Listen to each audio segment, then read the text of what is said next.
அனைவர்களுக்கும் வணக்கம். ஸ்ரீ நவகிர கருப்புசாமி நல்லாசி அனைவர்களுக்கும் கிடைக்கட்டும்.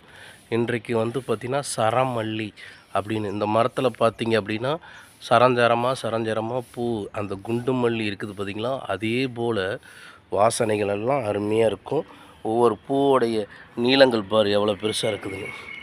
இந்த மரத்தோடைய பூக்களை எடுத்து சிவபெருமானுக்கு மாந்திரிகமாக இருந்தாலும் சரி, தாந்திரிகமாக இருந்தாலும் சரி, இந்த மரம் பாருங்கள் எவ்வளோ உயரமாக வளருதுன்னு. இதுக்கு பார்த்திங்க அப்படின்னா ஆழ்ந்த சிவபெருமானை வசியம் பண்ணக்கூடிய சக்திகள் அதிகமாக இருக்குது. யாருக்காச்சும் தொழில் தடைகளாக இருந்ததுன்னா இந்த பூவை தொடர்ந்து ஒரு 48 வாரம் சிவபெருமானுக்கு மாலையாக கட்டி போட்டிங்க அப்படின்னா உங்களுடைய தொழில் மேன்மை நிலைக்கு வரும். இதை நம்பிக்கையோடு செஞ்சு பாருங்கள், மிகப்பெரிய மாற்றம் ஏற்படும். என்னுடைய பேர் பெரிய கருப்புசாமி சேகர். என்னுடைய ஃபோன் நம்பர் 84 89